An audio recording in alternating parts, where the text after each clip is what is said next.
ekutusibwako. Chapa General Enterprises Muchikobo ku Rafiki Building edduuka namba 3 abakutuusako Prestige Margarine, Nala Instant Noodles, Lanzo Bathing Soap, omusawo w'ensusuza b'omu makaago, Jama Soap, sabuni ow'ekitole asinga ensangi zino, Toast Detergent, sabuni w'obuwunga ayoza n'atukuliza omulwoza lumu lwokka, ate n'aleka akawuwa kalungi mu ngoye zo olunaku lwonna. Rinse Oil butto yekka gw'olina okukozesa okufumba ebyokulya byonna, anti tali mu masavu galeeta mugejjo, kasuku tiri, chapa mandasi, chapa glycerin, n'ekibiriti kya Solio. Assalamu alaikum wa rahmatullahi wa barakatuh. Alhamdulillah wa salatu wa salamu ala rasulillah sallallahu alayhi wa sallam. Allahumma salli ala Sayyidina Muhammad wa ala ali Sayyidina Muhammad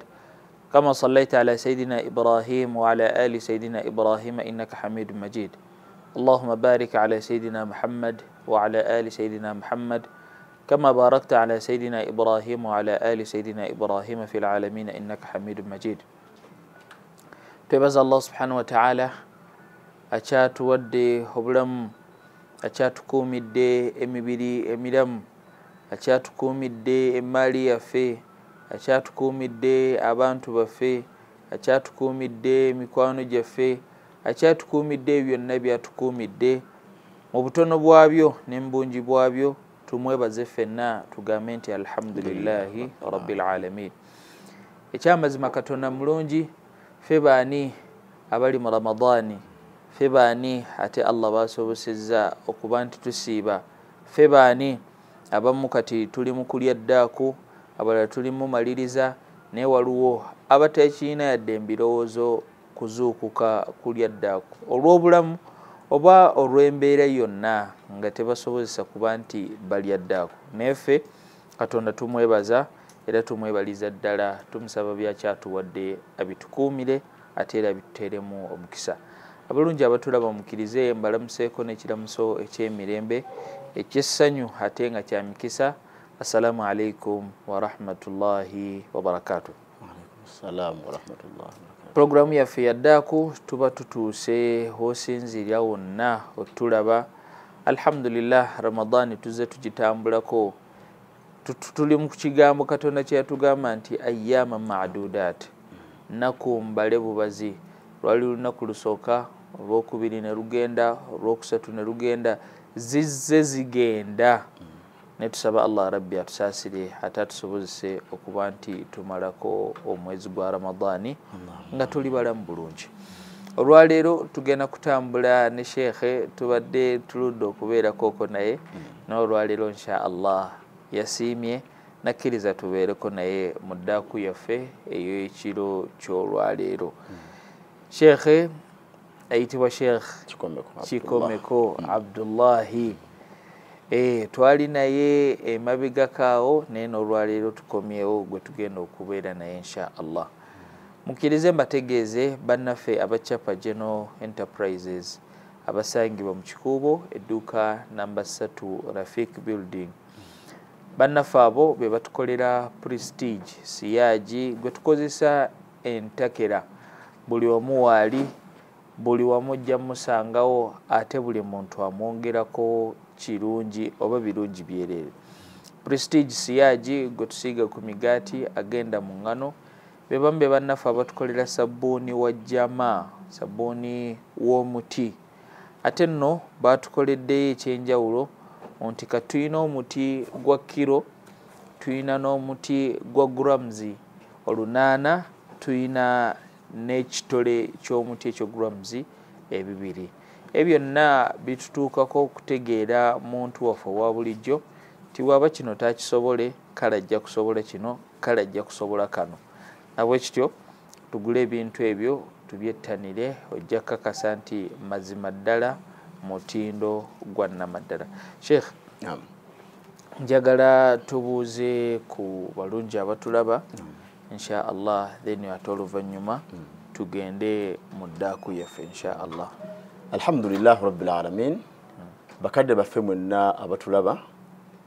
naye kantwala omukisa guno okubalamusaako n'ekiramuso eky'ebbeeyi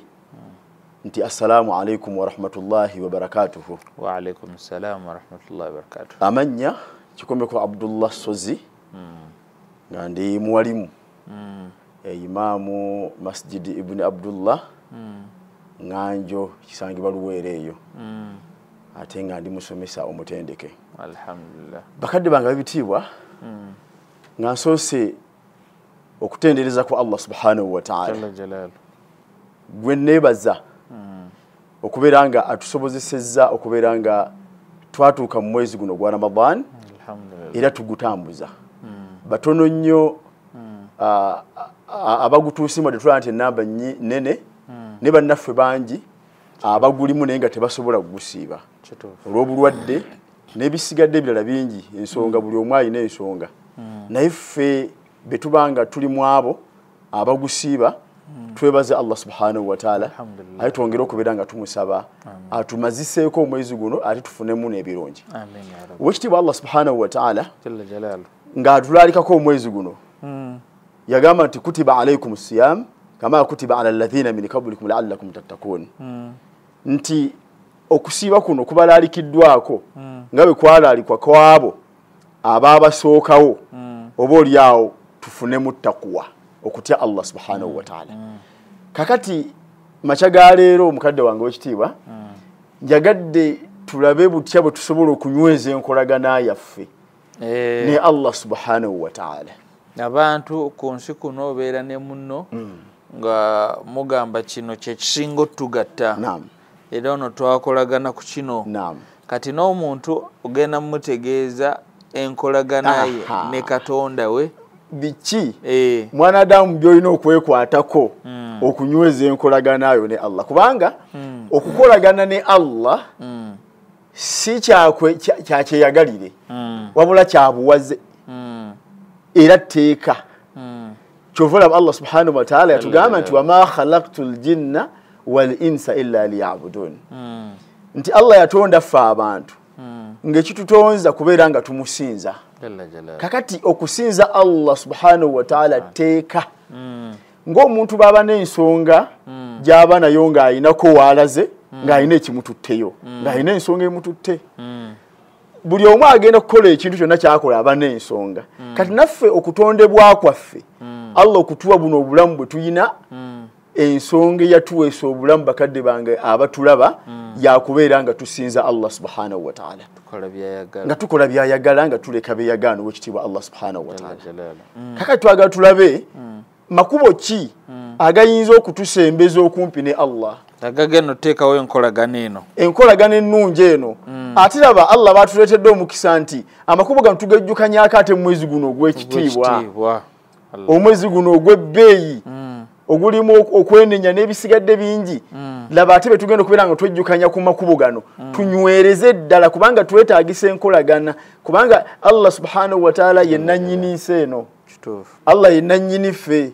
era kyova olaba Allah babanga alina gwajjuludde tetusobola mubuuza nti kino kubanga ye yamuleeta ku nsi nga bwe tutamubuuza ng'abaze omuleeta kakati tetulinayo nsonga yonna etubuuzisa lwaki ono agenze era lwaki agenze baati kitegeeza nti Allah atulinako buki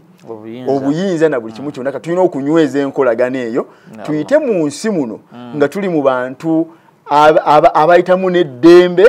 ate tumusinkana ow'ekitiibwa Allah ngate atusiimye. Akati ensonga esookera ddala ye ya taqwa. Ayina akapapula funawo wandiika Sheikh agenda kutandika okutematema ensonga zino zigenda okuteekawo enkolagana yo wakati okunyweza enkolagana okunyweza enkolagana otugambye ekisooka taqwa Allah okutyawo ekitiibwa Allah subhanahu wa ta'ala kubanga ye ensonga yatutonza kati Allah babanga okugambye nti nkutonze lwakuntya onsinze kakati bw'omusinza kitegeeza oba otegedde ensonga eyakutonza amakulu ti oba mukwano gwa Allah subhanahu wa ta'ala abantu bonna abatya Allah baba mikwano gye era bw'omala okubeera ng'oli mu mikwano gya Allah subhanahu wa ta'ala Allah agenda kukumalira buli kimu kyonna ky'oyagala kyeweeraliikirira ky'otya byonna Allah wabimala agenda bikumalira ebbanga ly'omala ng'omutidde ng'okoze ebyo bye yagamba okole ng'oweewaze ebyo byonna bye yakugaana. Ensonga ey'okubiri awo nga tetunnagendawo sheekhe ku kyokutya Allah kino mu basheekhe mu abatusomesa waliwo okutya bwe kujja wakati wange naawe buli wentya omuntu buli wenti ekyo n'ekintu ekitali Allah nziruka we kiri sikisemberera naye ate bwe ntya Katonda nziruka gyali. Allahu akbar ate olese ensonga nkulu bwe ngamba nti Sheikh Abdallah kikomeko mutya mudduka simusemberera naye ate Katonda bwe tugamba mutya tukola ki tumusembera gyali tudduka gyali ne tukola byayagala ne tufuba okulaba nga tuleka ebikugamba mu kutya Allah tolose n'okireeta okukyongera okukirambula mu kaseera katono ennyo nti okutya Allah kwe kukola ebyo Allah bye yatugamba tukole tetumutya nti agenda kutukuba oba akanga wabula omukutya Allah ate tuina kugonda ne tukola ebyo Allah subhanahu wa ta'ala bye yatugamba okubeera nga tukola kakati kwe kutya Allah okwo naye sikuli okudduka kubanga oli bakugamba nti Sheikh yatuge tumutye kitegeeza sijja na kugenda mu muzikiti baba atugaye tukole ki tumutye naye ate okugenda ko mu muzikiti olwoba omutidde okugonda n'okola emirimu emirungi olwoba omutidde kwe kutya Katonda Allah subhanahu wa ta'ala n'okwewala ebyo byonna Allah subhanahu wa ta'ala bye yatugaana awo oba omutidde ensonga egenda okusembeza okumpi ne Allah kwe kubeera nga owaayo ekyo kisoka tukyali ku kisoko oba kati tuli ku yakubiri ensonga ey'okuwaayo omuzungu kyayita sacrifice okwerekereza n'owaayo obudde bwo n'owaayo sente zo n'okola n'osharinga n'abantu abalala ekyo kisanyusa nnyo Allah era oyo aba akikoze aba mukwano gwa Allah subhanahu Allah tunulya Nabi Ibrahim alayhi salam ebimu ku byamuyisa mukwano gwa Allah kwali kuwaayo nnyo yawangayo nnyo to the extent nti yatuuka n'ekiseera nga tanaba kufuna mwana naye n'agamba n'ogamba nti Allah naye bw'onooba omumpadde naye nja kumuwaayo okwagala okukola ki okubeera nga nkusinza ate n'okukusanyusa Allah subhanahu wa ta'ala Allah asinziira mu ggulu ku arushiye awaana Ibrahimu bamalayika nga bamumulira bamalayika beebuuza ani oyo Allah gwawaana gwayogerako bamusaba bajje ku nsi balabe oyo Ibrahimu Allah gwawaana story eyo mpanvu naye bamusanga ku lusozi ewaali ebyobugagga bwe buli kimu kyonna bajjira mu bifaananyi by'abantu batandika okubeera nga bamusaba tuweeko ku ŋŋamiya tuweeko ku kino ye abagamba ekintu kimugamba nti gusinza businza Allah subhanahu wa ta'ala subuhul kudus rabbuna wa rabbul malaikati war ruh ne basinza Allah n'abawa n'abapaka bye byamugwako byali ayina n'agamba abalaala abaaliwo abakuuma ebyobugagga bye nti bino kati tebikyali byange wabula byabano olaba okuwaayo leve eyo gye yaliko paka bali bamugamba munnaffe ffe tubadde tuzze wano kukola ki kukakasa obugabi bwo kakati omuntu yenna ebbanga ly'omala ng'oyamba abanaku abateesobola bamulekwa bannamwandu na buli muntu yenna alina obwetaavu obeera otaddewo enkolagana ennungi ne Allah kubanga oyambye ekitonde kya Allah subhanahu wa ta'ala ogabiridde ekitonde kya Allah kati ebbanga lyonna ly'omala nga osacrificinga n'owaayo kyova olaba omuntu yenna awa zaka aba mukwano gwa Allah subhanahu wa ta'ala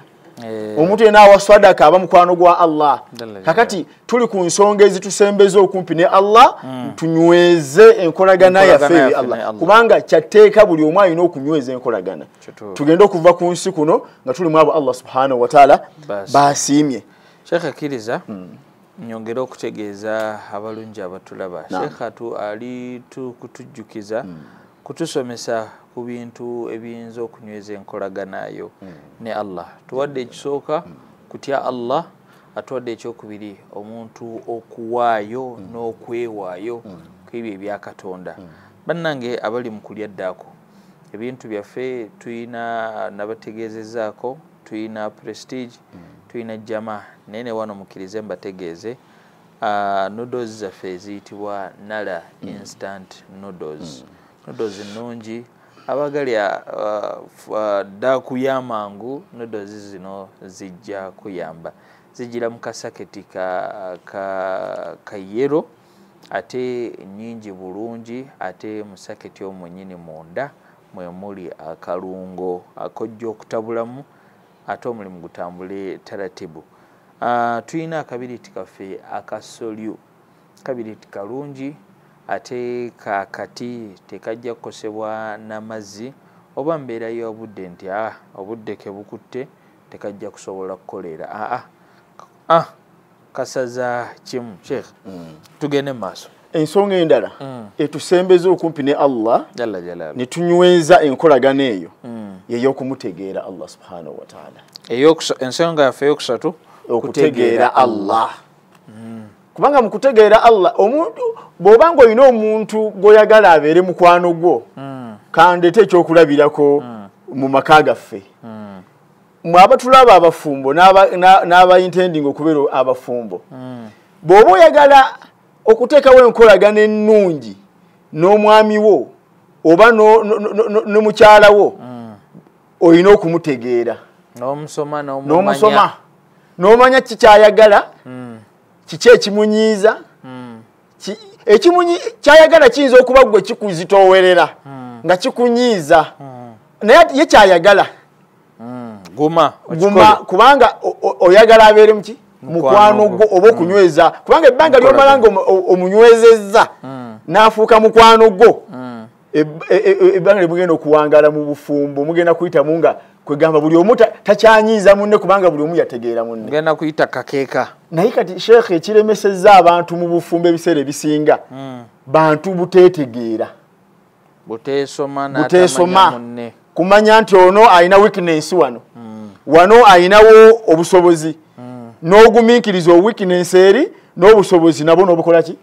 n'obugumiikiriza. Kati ne Allah subhanahu wa ta'ala okuteekawo enkolagana eyo ennungi naye kwe kutegeera Allah subhanahu wa ta'ala. Allah yani ffe tetumanyi Allah. Senga twali tumanyi Allah obusobozi bwa Allah amaanyi ga Allah wallahi twandibadde tetugayaala mu kusinza Allah subhanahu wa ta'ala. Abo abategeera Allah subhanahu wa ta'ala ne bamutegeera obusobozi bwe n'amaanyi ge wallahi batambulanga mu bulamu bwabwe nga Allah yafuga. Nebbanga ly'omala nga tonaakutegeera kati tunoonye Allah. Kyova olaba Ibrahimu alayhi salam yanoonyereza ku Allah okumanya ddala yaani Allah yaani biki ebimukwatako. Kati agenda okulaba emunyenye zino aya za Qur'ani agenda okulaba emunyenye waggulu laga nti alabika yoyo Allah agenda okulaba emunyenye koze ki egenza Allah takola tasobola kuvaawo omwezi ne gujja n'agamba nti kati alabika yeyoyo ate layiti nga yeeyongeddeko obungi ekitangaala nagwo ekiro bwe kyaggwawo nagwo ne gugenda enjuba n'eryoka ekola ki n'agamba nti alabika kati yoono kubanga olaba ate yakannyo akola ki n'okunkwata kankutteko omusana naye nagwo nwakola ki nekola ki obudde bwawungeera nagwo ne gugenda. Awo wonna yali kukaweefuwe paka byagamba Allah nemereddwa njagala kutegeera. Kakati tunoonyereze tufube nnyo okulanga tufuna irimu eyo Allah subhanahu sikumumanya omanya nti Allah era Allah waffe gyali kikyayagala okole tumutegeere biki ebimunyiiza Sheikh biki ebimusanyusa byayagala kasa tunakola ekyo enkolagana yaffe ne Allah egenda kunywera aye tuwangaale ku nsi kuno nga tumanyi biki bye tulina okukola ate ne Allah waffe nga musiimu gye tuli inshallah. Ensonga endala eyokutaano Allah subhanahu wa ta'ala yatugamba nti ista'inu bisabri wassala inna Allaha ma'a sabirin. Omwo mulimu ebintu bibiri okusaala okuyitiriza ennyo okusaala. Allah ayagala nnyo omuntu asaala. Allah ayagala nnyo oyo yenna yenna avunnama wansi ku sujudu Allah amwagala nnyo kubanga kigambibwa nti bwe tubeera ku sujudu awo tubeera twogera ne Allah directi. Olina okukimanya nti Allah akuli mu maaso awo. Kakati bw'oba oyagala okubeera mukwano gwa Allah yimiriza awo esswala. Kati mu Ramadani tuyina esswala zino eza bulijjo tuyina tarawiya kati buno obudde bwaddaako tuyinawo tahajjudi swalatul layli kati ebyo byonna omuddu alabiramu obuyinza bwa Katonda nga atadde ekyenyi kyekutaka. Allahu akbar. oyo ye mukwano gwa Allah kakati kyannaku nnyo omuntu okuyumuka alye eddaaku naye ali n'atasaalako tuyitirize nnyo okusaala kubanga asaala yenna abeera mukwano gwa Allah okumanya nga aba mukwano gwa Allah agenda kutunula mu muntu eyasaala nga tannaba tunula mu mirimu gyonna ku yawmul kiyama ono yasaala Allahu akbar esswala eno gye tusaala Katonda gyagenda okusooka okutonda mu kukiyama nga tannaba tunula mu birala era bwe kirisangibwa nti esswalayo yali ntuufu nga yatereera ebirala Allah agenda biwewa tusaba Allah asaasire esswala zaffe Allahumma amina ya rabbi kakati oyo mukwano gwa Allah era nga ekyennyume kyakyo nti oli bw'anaasangibwa ng'esswala ye erimu ebiraka waliwo hadisi gye nasanga ne neewuunyisa nnyo nebbi yatugamba saababbi omubbi asingayo okuba omubi basahaba ne bamubuuza yaani nebbi n'abagamba oyo omubbi abba esswala ye amugamba esswala omuntu wagiba atya kuba olyaga tubadde tumanyi okubba obba kintu kikalu naye kati esswala mulimu ogubba otya nebbi n'agamba oyo omuntu atatereeza kuyimirira kwayo rukuu sujuudu kuba tubeera mu sswala sheekhe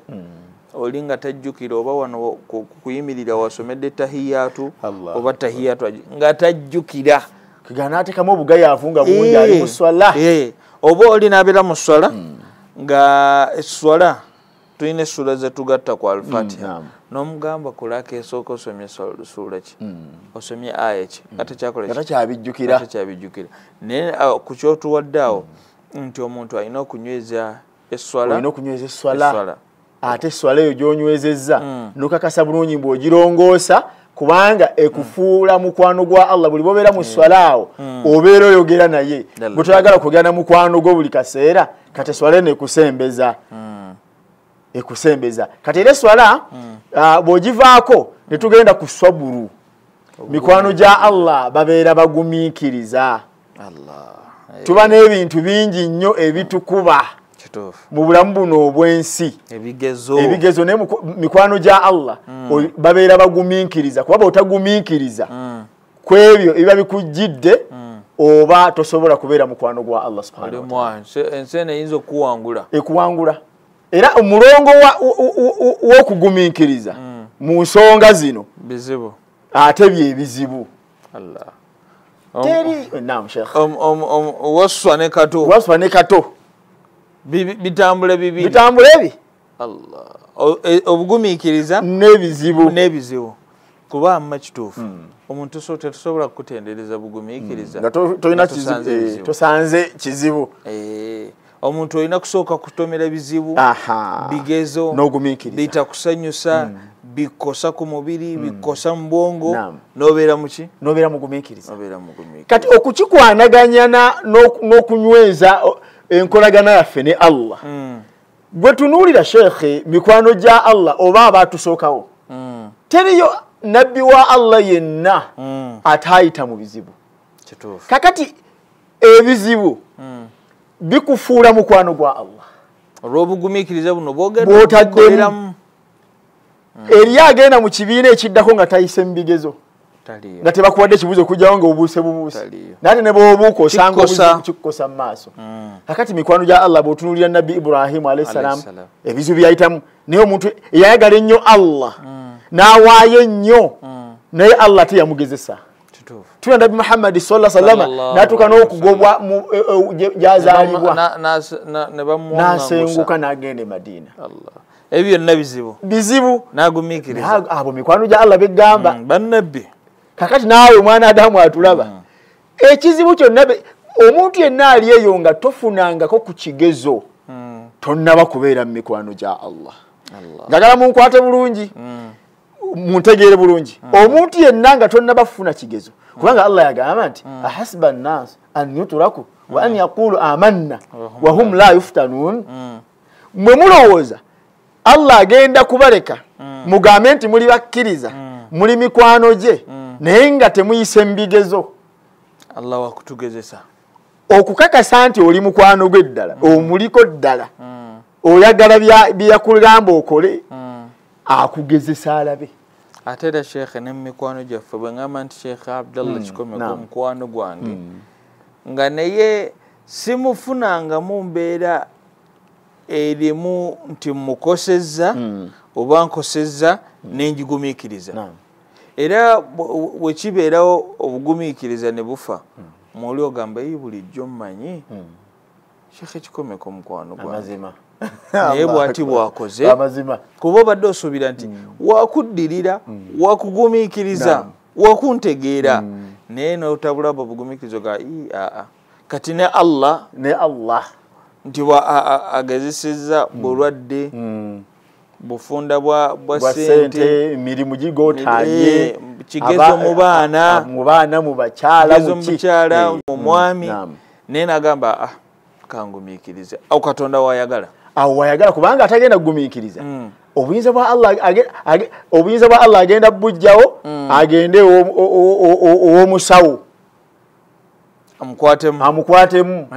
kubanga alabira ddala ndowooza Allah tajja kusobola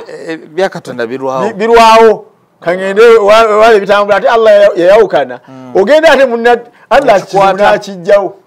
kati gwe obwongo ne bufa n'olowooza nti bali be babikoze kumbe Allah era nakyo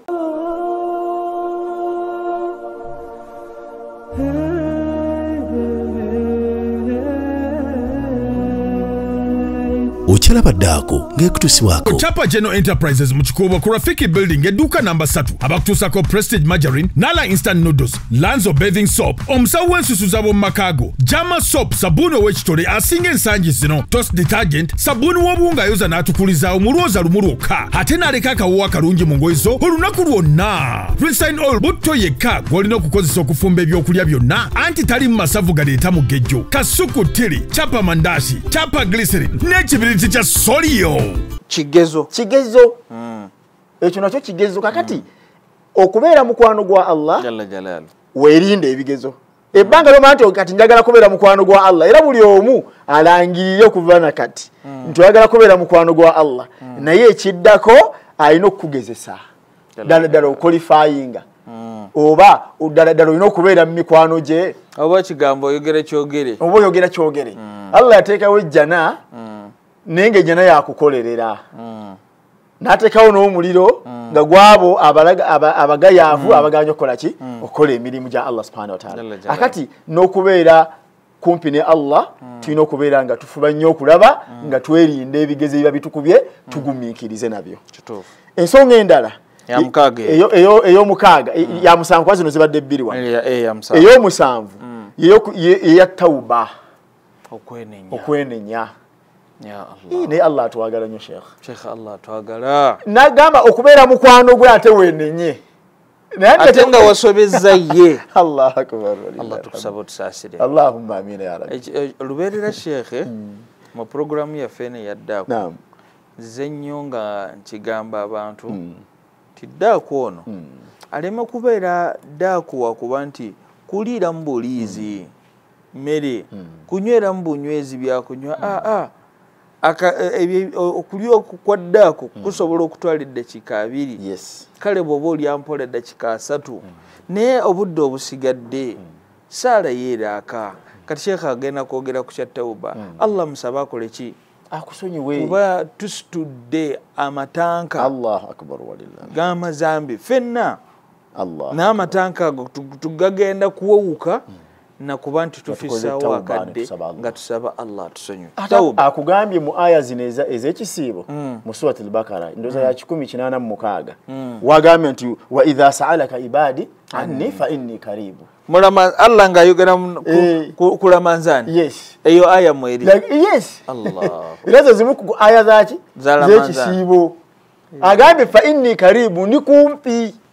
ujibu da'wata da'i idha da'ani okusonyiwako kuli kumpi nnyo bwe tumusaba tusonyiwe oye n'abankowodde Allah tukusaba otusonyiwe mu kiro kino Allahumma amina ya rabbi Allah tukusaba otusanguleko amazambi amina ya rabbi Allah jje ensingo zaffe muliro tuteeke mu jjana Allah tuteeke embaddu we baba basobezza Allah onotunoolina erisa ery'ekisa tuli baddu bakendeevu naye Katonda gwe oli wa kisa ate oli musonyiwe olubeerera tukusaba otusaasira ate otusonyiwe kubanga yatugamba Allahumma amina Sheikh yatugamba nti inna Allaha yuhibbu tawwabina Allah ayagala abamwenenyeza wa yuhibbul mutatahhirin ayagala n'abetukuza awo nawo waliwo kati tauba Allah ayagala nnyo abantu bakola ki abamwenenyeza bamusaba abasonyiwe nze naawe n'abatulaba twagala kubeera mikono gya Allah bekiri agambye nti ayagala nnyo abo mwabagala kubeera mikono gya Allah buli lwogwa mu nsobi tolwawo wenenye wa Allah subhanahu wa ta'ala akwagala nnyo olaba anyiigira abaganya okwenenya Allah n'anyiiga gama iyo muddu kimunyiiza jalla jalala kasogaana okwenenya kati yuhibbu mutatahhirin ate Allah era ayagala ki abetukuza okwetukuza kwa mirundi ebiri sheikh Allah ayagala nnyo gwatulaba okubeera nga omubiri gwo mutukuvu kyovola okujja mu swala tumala kwerongoosaako netwetereza okugendako mu bantu tolina gendayo ng'owunya gendayo ng'otukudde omuddu wa Allah oba omuntu yenna yenna ng'oli mu kifaananyi ekirungi oyawukaneko n'ebitonde ebiki ebirala kakati okwetukuza okwo kusanyusa nnyo Allah subhanahu wa ta'ala nobeera ng'obeera mu ngoye eziri mu udhu nawe omubiri gwo na buli kimu kyonna kyonna nga oli mutukuvu mu mubiri then waliwo okwetukuza okulala okw'omutima awo omutima guno sheikh awo Nabi Muhammad sallallahu alaihi wasallam lumu abaali ne basahaba n'abagamba nti waliwo agenda okujja yabagamba kati n'abagamba enkeera waliwo abagenda okujja nenga nja kubalaga mubagenda okujja mulimu mukwano gwa Allah subhanahu wa ta'ala jalla jalala ne bagamba ni yandiba Abubakari yandiba Umaru Uthmani Ali ani yandiba ani kuja ne batunula kuba mmeja je naawo bonna balaba haikono naye omusajja yajja bonna buli omu yeewuunya tajja ndoza ava naye wa mu luwero aleka yava luwero waffeyo mu balya nnaka Allah musajja wa bulijjo ate nga bw'okyogendera luwero anti nange ndi weruwero si kibi okweyagaliza ekituufu nnyo kakati abasajja beewuunye ne bagamba tuba tumanyi Abubakar tuba tumanyi gundi kati omu kyeyakola ng'agenda n'asaba agenda akole ki asubeko ko waali alabe omusajja ono nkizo kijayina naye mwanattu omusajja teyayumukako nakusaalako ono yayumuka n'asaala n'okusaala ono yagenze okulaba oli kakati omusajja yeewunya nagaa linda ddala gwe kiki ekyenkizo ky'oyina nabbi okugamba toyimuseko kusaalako kiro tokoze eki yamugamba nti tewali lunaku luziba nga sisonyiye tewali lunaku kwegamba ayina omutima ogwo omulungi ogusonyiwa oyo yenna atulaba ng'oyagala owekitiibwa Allah akusonyiwe naawe beera n'omutima ogusonyiwa kuba mu kulongoosa emitima mulimu okusonyiwa abantu abakosezza oyo yenna ayagala okufuna omukwano gwa Allah mu mbeera yonna tusonyiwe oba oli mukulembeze ku level yonna gy'oliko ng'eri abakunyiiza oba oli taata waka oli maama oba oli musomesa oba oli boss olina b'okozesa basonyiwe naawe Allah agenda kukwagala ebbanga ly'omala ng'okola ki osonyiwe okusinziira ku kyafaayo ky'omusajja ono ensonga endala awo sheekhe nawo naam sheekh mu kwetukuza munda totwandibaddeko kale bye twogerayo tulinamu ensaalwa omuntu alina okwerongoosa ensaalwa tulinamu obukukuuzi tulinamu obutaagaliza effutwa tulinamu obusungu mu mutima n'olaba omuntu n'ogamba nze oyo simwagala siri musonyiwa va ku ekyo hatta yaumul qiyama olina ayinza okuba alina kyeyakola naye sheekha oli n'agamba omuntu nti gundi oyo simwagala lwaki tomwagala nga talina nsonga kani imagine tinze olwamulaba bwe nti ne mumukyawo omutima gwawe gwagwe naye ati sina nsonga lwaki simwagala nti lwaki simanyi naye sikola ki omutima ogwo guba mufu kati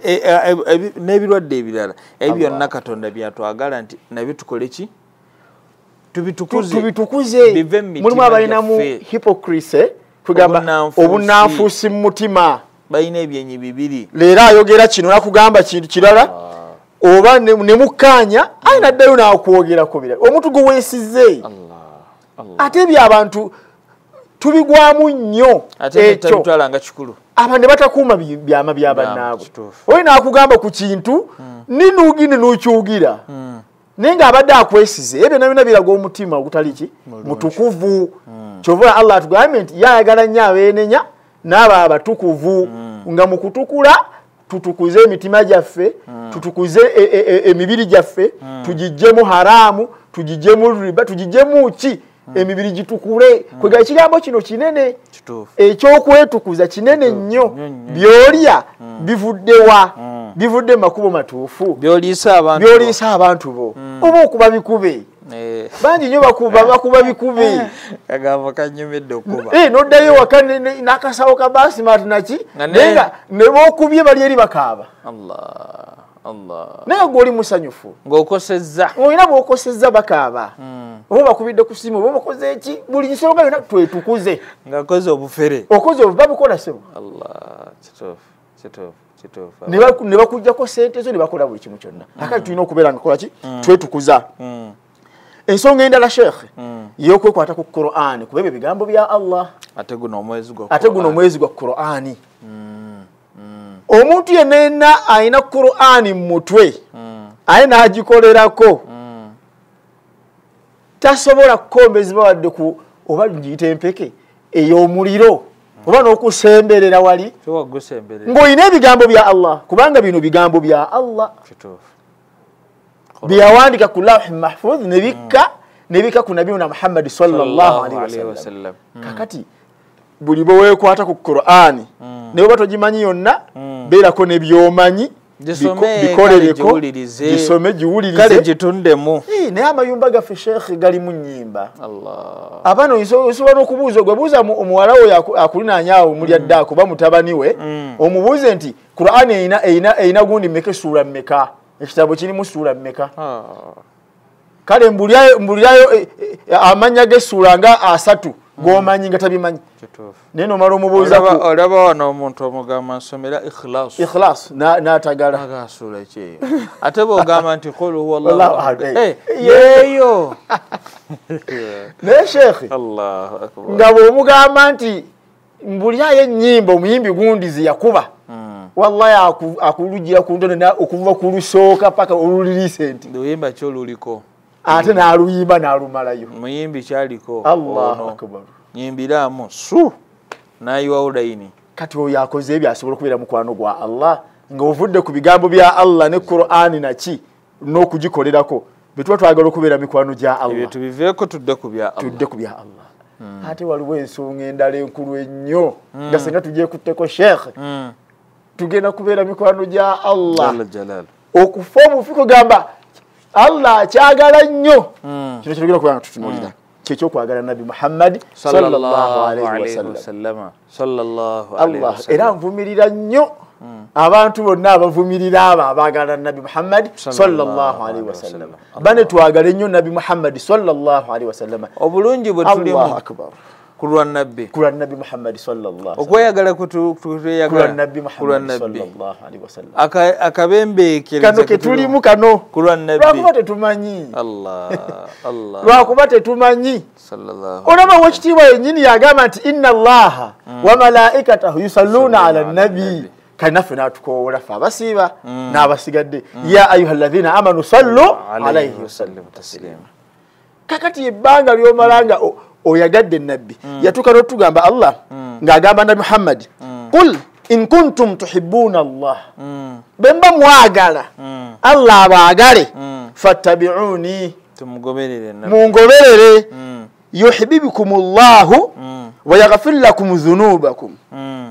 Allah agenda bakola ki kubaagala tetwagala Allah atwagale tumwagala Allah akbar walillahi naam obadde otugamba ensonga ey'omwenda ey'okwagala Nabi Muhammad sallallahu alaihi wasallam nsonga egenda okunyweza n'okuteekawo enkolagana wakati waffe ne Allah subhanahu wa ta'ala ekigambo ekyokwagala Nabi Muhammad sallallahu alaihi wasallam kugamba kyayawukana nnyo kugamba kikulu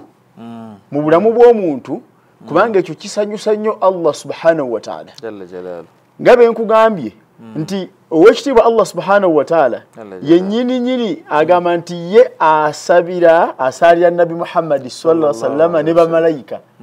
kakati n'atugamba nti ya ayyuhalladhina amanu sallu alayhi wa sallimu taslima nammwe abakkiriza abasigadde mubeere nga mumusalira ekyo kitegeeza omukwano Allah gwayina eri owekitiibwa nabi Muhammad sallallahu alaihi wasallam n'atukana okugamba nti bw'omufuula mukwano gwo bw'oba oyagala Allah subhanahu wa ta'ala akwagale naye mwagale okole byayagala yagala nabi Muhammad sallallahu alaihi wasallam naye Allah subhanahu wa ta'ala agenda kwagala obeere mukwano gwe ate akumalire na buli kimu ate akusonyiwe n'amazambi Allahumma amin kati okwagala nabi Muhammad sallallahu alaihi wasallam si tekikoma mu bigambo wabula kibeere mu bigambo ate ne mu bikolwa kibeereyo mu bikolwa kijja kitya nti gwe tujjako obusiraamu nabiyuna Muhammad sallallahu alaihi wasallam tumukoppe tumanye ebyo bye yakola bye yagaana bye tuba tufunyeeko obusobozi tubeere nga tukola ki nga tubikola bwe tunaaba tukoze ekyo tujja kubeera tuli mu layini ng'era tukole ebyo nabi Muhammad sallallahu yayagala ate owekitiibwa Allah bigenda kumusanyusa tujja kuba tujjeeyo omukwano ogwannamaddala kubeera kiri mu mbeera zaffe abantu omuntu gw'ogamba nti ono munnange tulina enkolagana ennungi ono mwagala oba osuubira nti agenda kukola by'oyagala era oba tomusuubiramu kukosa oba tomusuubiramu bintu bikunyiiza kati n'okwagala nabbi Muhammad sallallahu alaihi wasallam tumwagala nga tukola by'ayagala byatusomesa tweziizaako byatugana ogwo mukwano gwannamaddala era gukusembeza okubeera mukwano gwa Allah subhanahu wa ta'ala aye ntakoma ku nabbi yekka wabula ne bannabbi abalala basooka mu kubaagala tujjayo enkola yaabwe ebiki bye baakolanga ffe biba bizze mu busobozi bwaffe ne tubikola ekyo bye tunaa tukikoze olaba mu Israel Miraj okumayanga nabi Muhammad sallallahu alaihi wasallam kwegamba yayitirira okwagalwa Allah subhanahu wa ta'ala waliwo baatuuka ne Jibuliru nga batambula bagenda mu ggulu Jibuliru n'abeerako layini we yatuuka n'agamba nti awo sisalawo wano wenkoma nabwe wajja tugende mukwano gwange nti amaanyi gange gakoma wano naye ng'eri malayika egamba omuntu olaba omukwano kwegamba closeness eriwo wakati wa nabi Muhammad sallallahu ne Allah akati bw'oyagala mukwano gwa Allah kiringa Sheikh Bonobera ne mukwano gwo ng'omwagala nnyo naye nga njagala mbeere mukwano gwo nsobola okuyita mwani ne mwagala nnyo ne njagala nnyo mukwano gwo omuntu ayona ayagala nnyo ekale tekira buzibu bw'oba oli musomesa oba oli ku ssomero waliwo omuzadde gw'oyagala abeere mukwano gwo obeera mukwano gwa mwana we musomese bulungi mufeeko kakati ye example nti bwe tuba twagala okubeera mikwano gya Allah n'okunyweza ate kiraba n'ayonka buno obusiraamu bwe tutambuliramu eyabutuyigiriza era ye nabi Muhammad sallallahu alaihi wasallam era yatutegeeza Allah ne Qur'ani yennyini eno ani yagivuunula okujjayo tafsiri oyo kubanga mulimu aya ezimu zoyinza osomanga mu bwongo waffe nga ffe abantu nga tosobola gitegeera naye yavangayo n'asupplementinga n'aginnyonnyola Allah n'akugamba nti musaale naye netamanya tugenda kusaala tutya ye najja n'agamba nti sallu kama ra'aytumuni usalli nga bwe mundaba nsaala namwe mwekola bemba musaala akati okubeera mikwano gya Allah jalla jalaaluhu tubeere tusooke twagale nabi Muhammad sallallahu alaihi wasallam nga tukole ebyo wekitiibwa bye yatulagira tukole aye tugezeeko kulaba nga twewala kino kijjira ne mu mbeera eya sunna nti tulaba nti tuli mu kusiiba naye ekisibo kino bwe kiggwa eriyo wekitiibwa bye yatulagira ennaku endala ze tusobola okusiiba kubanga bitambulira wamu balongo Swaumu bebe wedde eriyo sitati eriyo enako olokuna mande enjeru arafa nendala nyingi kakati tuina kutambulya mulaine nga twaga Nabi Muhammad nga tukola bya twamba tuberenga tukola sallallahu alayhi wasallam ensonga endala etusembeza nitunyweza enkolagana yaffe ne Allah yeyo kumwesigamira ye Allah subhanahu wa ta'ala okwesigamira Allah mu mbeera zonna teriyo muntu yenna agenda kumalira ensonga yonna okujja ko Allah bali abasigadde Allah abayisizaamu buyisiza liba kubo naye tekigwera gye bali si abakimaze owekitiibwa Allah yakimaliriza n'agamba nti omanyi olina kyosabye Allah n'akikuwa Allah yakikuwadde naye ng'akiyisamu era Allah yakuterawo n'enteekateeka eyo ey'abantu abo abagenda okukola ki okumalira ensonga zo zonna z'oba olina akati omuntu yenna atawakkala n'abeera nga yeesigamira Allah fahuwa hasibuhu Allah subhanahu wa ta'ala amumalira Allahumma amina ayingire mu nsonga zaffe ebitukutte mu mwezi guno gwa Ramadani amina ya rabbi natwayingira nabyo nga twagala biggwe Allah bimale amina ya rabbi edduwa zaffe ayanukule amina ya rabbi okusaba kwaffe akutuwe amina ya rabbi endwadde azituteeke wala atukuumira abantu baffe atukuumira abaana baffe Allah abeere omuntu abeere gwe twesiga mu byonna alhamdulillah amina kubanga abasajja abatusooka beesigamiranga nnyo Allah ne bakimanya nti n'enteekateeka y'enkya eyaleero agifunye era weeri puroguramu eri naye ey'enkya Allah yagimanyi ajja kulabiraawo ng'enkya agifunye newankubadde oba ne puroguramu naye ey'enkya Allah yagikola ki yamanyi na kimu ekigenda okutuukako era Allah yagenda gobeera nakusuubira okukola bwenti ne bwenti naye Allah yagenda okukikakasa okusuubira nti suubira okukola kino nekino tebisobola kubeera wazira nga Allah ng'akonye mu sitampu kyova tukiza bw'obanga olina ky'osuubiza oba kyoyagala okukola obanga oyogera ne munno mugenda kusinkana wantu wonna oyongerako nti insha Allah Allah baana abakoze eki ayagadde awaliwo okwesigamira Allah olina ekiganyi kyonna tulina okwesigamira Allah subhanahu wa ta'ala omuntu yenna amwesigamira Allah yagamba nti Allah akumalira kitegeeza oba mukwano gwa Allah bw'omwesigamira oyo yenna yeesigamira ebirala aba avudde mu mikwano gya Allah tusaba Allah aleme tujja mu mikwano gye oyagala mwana ate ne weesigamira ekitonde kya Allah kye kiba kikuwa omwana oyagala sente ne oyagala bugagga ne weesigamira ekitonde kya Allah kye kigenda okuwa sente oyagala kino oyagala kiri olina kwesigamira Allah subhanahu wa ta'ala yabimala aye n'okakasiza ddala si bino byakwesigama bwesigami nekikomaawo wabula olina okukakasa obukkiriza bulina okubaamu obwannama ddala akati nno sheekhe wange eno ensonga gye ŋŋenda okuzzaako ate ye yandisoose naye nayagadde nnyo ngisembyeyo sigale ng'ekyali muki mu bwongo bwaffe oba bonna basobole ogifuna kuba n'akadde kawedde y'ensonga y'okwawula Allah subhanahu wa ta'ala jalla jalaalu tawhid Allah tumwawule okwawula Allah buli bw'omwawula oba omusembe aba mukwano gwo Allah tayagalya ddala Allah asonyiwa amazambi gonna naye ezambi lya shiriki limunyiiza Allah tayagala kumugattako oye naagala okubeera mukwano gwa Allah togattanga ku Allah mu buyinza bwe mu kusinza mu kutonda mu maanyi ge buli kimu kyonna kimanye nti Allah yakiinako obuvunaanyizibwa n'obusobozi yakimala Allah subhanahu wa ta'ala abo bonna abasinza ebirala ekitali Allah omu oba omusembeza bali oba oli ludda ne Allah alirudda naye abaludda kuba Allah yagamba aliomu Allahu samad taina kimwegatta lam yalid tazala walam yulad teyazalibwa walam yakul lahu taina kimufaanagana kyonna ye yemaliridde Allah subhanahu wa ta'ala omwana Adamu ayina tawhid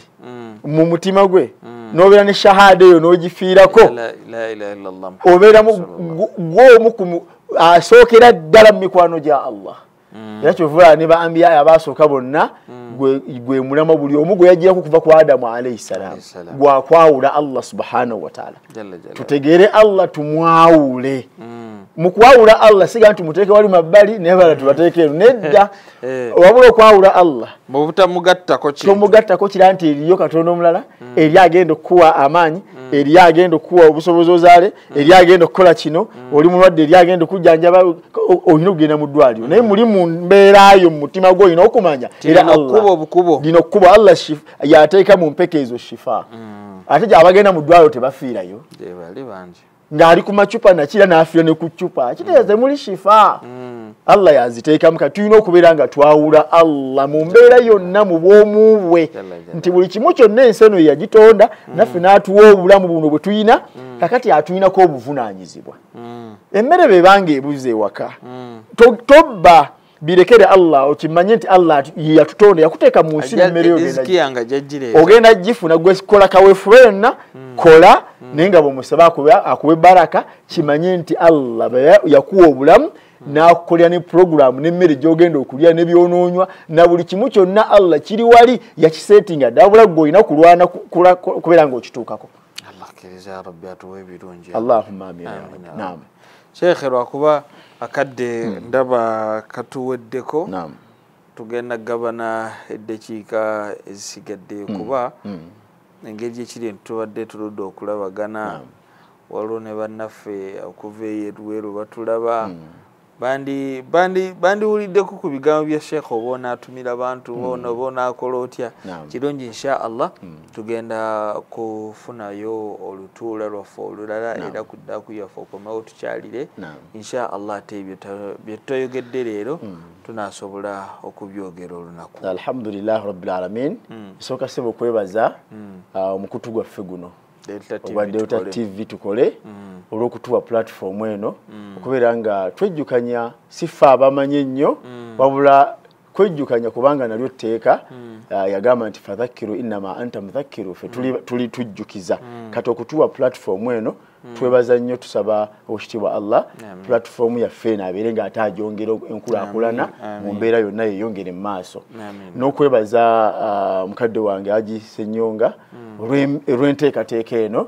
sebo barakallahu fikum tusaba Allah subhanahu wa ta'ala oyo gwe twesigamira abeere nga akumalira ow'ekitiibwa Sheikh naawe okwebaza nenebaza bannange mwenna abali ku lutimbe luno abatulaba mwenna nga sina gwe nsusodde nti tubeere nga tugubeerako kubanga kubeerako ensonga ez'omulamwa eziyigiriza ez'eddiini n'ebisigadde bingi nga ate tekuliiko bintu byennyamiza ntumira mukyala wange Sharifa Kikomeko abeeruweero mbatumidde nnyo maama wange Butambala mukyala Namakula Yudaaya ne famire yonna eyo n'abaana bange ne kusomera abaana gye basomera Ainu Shamsa w'obulenzi nti mbagala nnyo St Andrew Kaggwa ne Makulubita Seed School assalamu alaikum wa rahmatullahi wa barakatuh wa alaikum assalam wa rahmatullahi wa barakatuh mukiriza abalungi bigambo byange ngenda bifundikirira wano insha Allah ate tusinkanye muddaku yaffe eyenkya insha Allah assalamu alaikum wa rahmatullahi wa barakatuh wa alaikum assalam wa rahmatullahi wa barakatuh